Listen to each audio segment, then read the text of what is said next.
Children, परिश्रम school के इस वीडियो लेक्चर में आपका स्वागत है। अगले वीडियो में हम बात कर रहे थे चैप्टर 15 द जू, प्रकार है कहानी। लेखक थे शेखर जोशी। द जू का अर्थ होता है बड़ा भाई। अगले वीडियो में हमने देखे थे कि जब उत्तराखंड के एक कैफे में जगदीश बाबू पहली बार एक लड़के को देखते हैं। गोरा चट्टा रंग था उसका, नीली साफ आंखें थी, सुनहरे बाल थे और चाल में एक अनोखी मस्ती थी और उसमें जरा भी आलस्य नहीं थी। जैसे कमल के कोमल पत्ते पर पानी की बूंदें फिसल जाती थी, ऐसी ही स्फूर्ति उस बालक में थी। आंखों में चंचलता देखकर उसकी उम्र का अनुमान केवल 9-10 वर्ष ही लगाया जा सकता था और शायद यही उम्र उसकी होगी। जगदीश बाबू आधी जली सिगरेट के साथ एक कैफे में प्रवेश करते हैं। मेज पर से प्लेटें उठा रहा था वो बालक, और जब वे पास ही कोने की टेबल पर बैठे तो वह सामने था, मानो घंटों उसकी आंखें किसी ग्राहक के आने की प्रतीक्षा कर रहा हो। वह कुछ बोला नहीं, फिर जगदीश बाबू के पास आया और जगदीश बाबू से मुस्कुराकर चला गया। पर उसने एक सिंगल चाय का ऑर्डर दिया।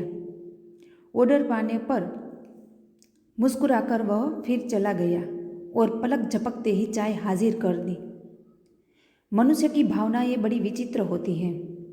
कभी कभी निर्जन एकांत स्थानों में वह आदमी अपने आप को अकेला अनुभव करता है, और कभी सैकड़ों नर नारियों के बीच कोलाहल वातावरण में रहकर भी वह अपने आप को सुनापन महसूस करता है।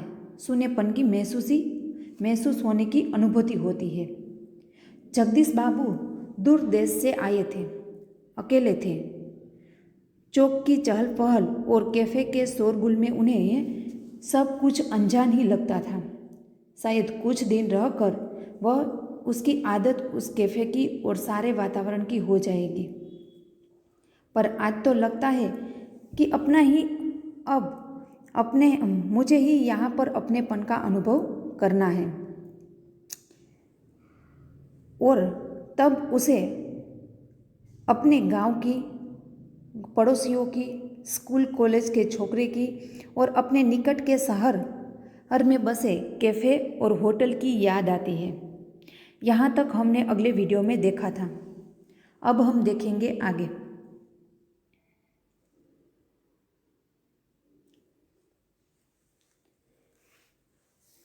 चाय साहब, वो जगदीश बाबू से कहता है कि चाय साहब। जगदीश बाबू ने राखदानी में सिगरेट झाड़ी। उन्हें लगा इन शब्दों की ध्वनि में ही कुछ है जिसकी रिक्तता इन्हें अनुभव हो रही है, और उन्हें अपनी शंका का समाधान कर लिया। वो कहते हैं कि चाय साहब। जगदीश बाबू जब टेबल पर बैठे तब मदन वहाँ आकर उसे कहता है कि चाय साहब। जगदीश बाबू ने जो आधी जली सिगरेट थी, वो राखदानी, जो सिगरेट बुझाने की जो होती है उसे कहते हैं राखदानी, तो उसमें से सिगरेट बुझा डाली, और उन्हें इन शब्दों की ध्वनि में ही कुछ है कि ऐसे शब्द सुनकर ही उसे लगा कि नहीं, ये लड़का कुछ है। क्या नाम है? और उसे बातचीत करता है। क्या नाम है तुम्हारा? उसने बताया, मदन। अच्छा मदन, तुम कहाँ के रहने वाले हो? पहाड़ का हूँ बाबूजी। पहाड़ तो सैकड़ों है। आबू, दार्जिलिंग, मसूरी, शिमला, अल्मोड़ा। तुम्हारा गांव किस पहाड़ी में है? इस बार शायद उसे पहाड़ और जिले का भेद मालूम हो गया। मुस्कुराकर बोला, अल्मोड़ा साहब, अल्मोड़ा। अल्मोड़ा में कौन सा गांव है? विशेष जानने की गरज से जगदीश बाबू ने पूछा। इस पैराग्राफ में जब जगदीश बाबू में उसे शंका का समाधान, उसकी आवाज़ में ऐसी निकटता देखी और उसकी शंका का समाधान कर लिया, और उस बच्चे की ओर उसे निकटता डाली और उसे पूछा कि क्या नाम है तुम्हारा? लड़के ने बताया कि मेरा नाम मदन है। अच्छा मदन। और उसे और जानने की इच्छा हुई और उसने पूछा कि तुम कहाँ के रहने वाले हो? तभी मदन ने कहा कि मैं पहाड़ का हूँ बाबूजी। उसे तब पहाड़ और जिले का भेद ही नहीं मालूम था। पहली बार वह कहता है कि पहाड़ तो सैकड़ों है। जब जगदीश बाबू उसे पूछते हैं कि पहाड़ तो सैकड़ों है, आबू है, दार्जिलिंग है, मसूरी है, शिमला है, अल्मोड़ा है, तुम्हारा गांव किस पहाड़ में है? पहली बार उसे ये पता चला कि पहाड़ और जिला क्या है। इस बार शायद उसे पहाड़ और जिले का भेद मालूम हुआ। मुस्कुराकर बोला, अल्मोड़ा साहब, अल्मोड़ा। अल्मोड़ा शहर, अल्मोड़ा जिला दिल्ली से 365 किमी की दूरी पर है। एक जिले का गांव है। अल्मोड़ा में कौन सा गांव है? वो जगदीश बाबू पूछते हैं कि अल्मोड़ा जिला के कौन से गांव के हैं? विशेष जानने की गरज से जगदीश बाबू ने मदन से पूछा।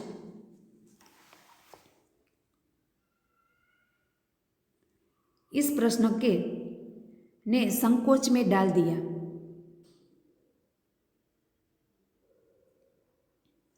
इस प्रश्न ने उसे संकोच में डाल दिया। शायद अपने गांव की निराली संज्ञा के कारण उन्हें संकोच हुआ था। इस कारण टालता हुआ सा बोला, वह तो दूर है साहब, अल्मोड़ा से 15-20 मील होगा। उसे ये भी नहीं हो पता कि उसका गाँव जिला कहाँ है, उसका गांव। उसे तो लगा था कि अल्मोड़ा पहाड़ी क्षेत्र में है और उसे संकोच में डाल दिया कि वो अल्मोड़ा के किस जिले। उसने जब जगदीश बाबू ने पूछा कि अल्मोड़ा के किस गांव का हो, तो उसे गांव का पता भी नहीं मालूम था। इस प्रश्नों में उसे संकोच में डाल दिया और इस गांव की निराली संज्ञा के कारण उसे संकोच हुआ। इस कारण टालता हुआ सा बोला, वह तो दूर है साहब, अल्मोड़ा से 15-20 मील होगा। आप चित्र में देख सकते हो कि ये अल्मोड़ा के रास्ते हैं। फिर भी नाम तो कुछ होगा ही। जगदीश बाबू और वो जानने की उत्साह से पूछे कि फिर भी नाम तो कुछ होगा ही। जगदीश बाबू ने जोर देकर पूछा। डोटियाल गो, वह सकुचता हुआ सा बोला, એટલે संकोच से वह बोला कि डोटियाल गो। जगदीश बाबू के चेहरे पर पुती हुई एकांकीपन की स्याही दूर हो गई और जब उन्हें मुस्कुराकर मदन को बताया कि वे भी उसके निकट के गांव के रहने वाले हैं, तो लगा जैसे प्रसन्नता का कारण अभी मदन के हाथ से ट्रे गिर पड़ी। उसके मुंह से शब्द निकलना चाहकर भी न निकल सके। खोया खोया सा वह अपने अतीत को फिर लौट कर देखने का प्रयत्न कर रहा था। आप चित्र में देख सकते हो कि उसमें लिखा है कि बचपन संवारिए, देश बढ़ाइए, बाल मजदूरी रोकिए, बचपन बचाइए। कि कैसे वह बालक बाल मजदूरी के कारण वह सोच में पड़ जाता है कि जगदीश बाबू के चेहरे पर जब उसे डोटियल गो वह कहा, तब उसे लगा कि जगदीश बाबू के चेहरे पर जो एकाकीपन वह अकेलापन महसूस कर रहा था, वह उन्हें मुस्कुराकर मदन से कहा कि हाँ, मैं भी तुम्हारे निकट के या नज़दीक के गांव के ही रहने वाला हूँ। तो लगा जैसे प्रसन्नता का कारण अभी मदन के हाथ में से ट्रे गिर पड़ी और वह मुंह से शब्द निकलना चाहा, फिर भी वह निकल नहीं सका और वह खोया खोया सा वह अपने अतीत में या अपने अतीत को वह वापस फिर लौट कर वह देखने का प्रयत्न कर रहा था।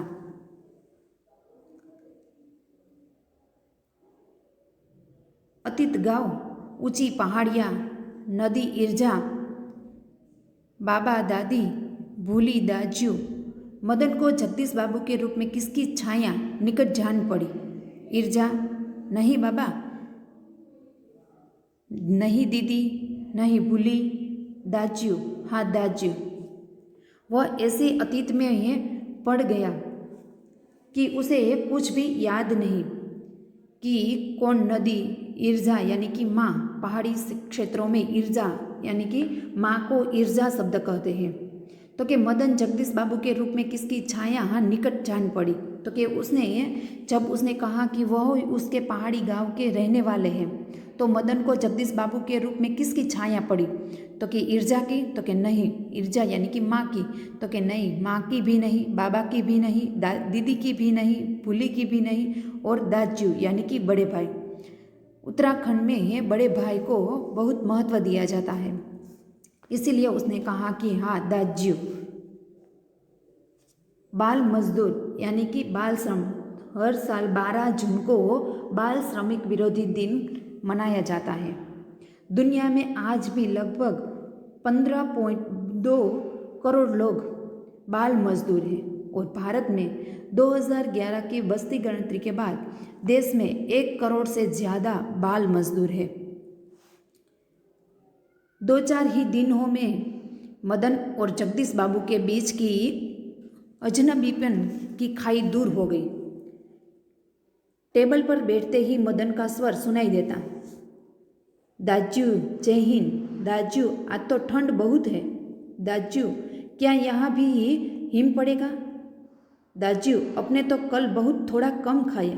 तभी किसी ओर से बोई की आवाज़ पड़ती और मदन उस आवाज़ की प्रतिध्वनि के पहुँच से अपने पहले ही वहाँ पहुँच जाता। ऑर्डर लेकर फिर जाते जाते ये जगदीश बाबू से पूछता, दाजू कोई चीज़? तो कि वह अतीत में ऐसी खाई में पड़ जाता है कि आप देख सकते हो चित्र में कि ये अल्मोड़ा यानी कि उत्तराखंड के पहाड़ी इलाका है और यहाँ पर ऐसे कैफ़े में ये लोग चाय पानी पीने के लिए आते हैं। तो कि 2-4 दिनों में ही उसने कहा कि मैं अपने पड़ोस के गांव के निकट का ही रहने वाला हूँ। तभी जगदीश बाबू का अकेलापन ही दूर हो गया और उस बालक को भी निकटता महसूस हुई बड़े भाई के रूप में। 2-4 ही दिनों में मदन और जगदीश बाबू के बीच एक अजनबीपन यानी कि जो अनजान थे वो की ही खाई है वो दूर हो गई। टेबल पर बैठते ही मदन का स्वर उन्हें सुनाई देता था, दाजू जय हिंद। जब वह प्रवेश करते हैं कैफ़े में तो वह कहता है कि दाजू जय हिंद। दाजू आज तो ठंड बहुत है। दाजू क्या यहाँ भी हिम पड़ेगा? दाजू आपने तो कल बहुत थोड़ा कम खाया था। तभी किसी ओर से बोई की आवाज़ पड़ती और मदन उस आवाज़ की प्रतिध्वनि से पहले कि वो आवाज़ दे उसके पहले ही उसके पास पहुँच जाता था कि कोई दूसरा ऑर्डर मिले और उसका नाम पुकारे, वो उसके पहले ही वो उसके पास पहुंच जाता था। ऑर्डर लेकर फिर जाते जाते जगदीश बाबू से वह कहता था और पूछता था कि दाजू आपको और कोई चाहिए, और कुछ चीज़ चाहिए? पानी लाओ। लाया दाजू। शब्द को इतनी ही आतुरता और लगन से दोहराता जितनी आतुरता से बहुत दिनों के बाद मिलने पर भी माँ अपने बेटे को चूमती है। कि वह जाते जाते उसे पूछता है जगदीश बाबू के कि दाजू मैं आपके लिए और कुछ लाऊं? तब जगदीश बाबू कहते हैं कि पानी लाओ। लाया दाजू। शब्द को उतनी ही आतुरता से और लगन से दोहराता था कि जितनी आतुरता से माँ अपने बच्चे को चूमती है। कुछ दिनों बाद जगदीश बाबू का एकाकीपन दूर हो गया। उन्हें जब चौक कैफे नहीं सारा शहर अपने आप के रंग में रंगा हुआ सा लगने लगा। परंतु अब इन्हें बार बार दाजू कहना अच्छा नहीं लगता था और यह मदन था कि दूसरी टेबल से भी दाजू, मदन इधर आओ। आया दाजू। दाजू शब्द की आवृत्ति पर जगदीश बाबू के मध्यम वर्गीय संस्कार जाग उठे। अपनवती की पत्नी डोर अहम की तेज धार के आगे न टिक सके। दाजू चाय? चाय नहीं, लेकिन यह दाजू दाजू क्या चिल्लाते रहते हो दिन रात? किसी की प्रेस्टीज का ख्याल भी नहीं है तुम्हें? प्रेस्टीज यानी कि प्रतिष्ठा। कि जब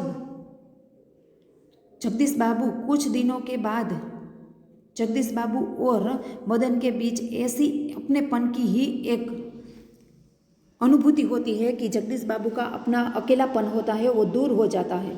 और जब यानी कि कैफ़े में प्रवेश करते हैं, आप देख सकते हो कैफ़े, तो कैफ़े में जब प्रवेश करते हैं तो सारा शहर और कैफ़ा उसे अपने आप के रंग में, अब उसे यहाँ पर अकेलापन महसूस नहीं होता।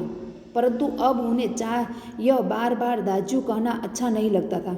यहाँ पर कहानी का दूसरा मोड़ आता है कि पहले तो जगदीश बाबू और मदन एक दूसरे को अपने आप में रंग डालते हैं, परंतु जगदीश बाबू को मदन से बार बार दाजू शब्द सुनकर अच्छा नहीं लगता था। और यह मदन था कि दूसरी टेबल से भी दाजू, मदन इधर आओ। आया दाजू।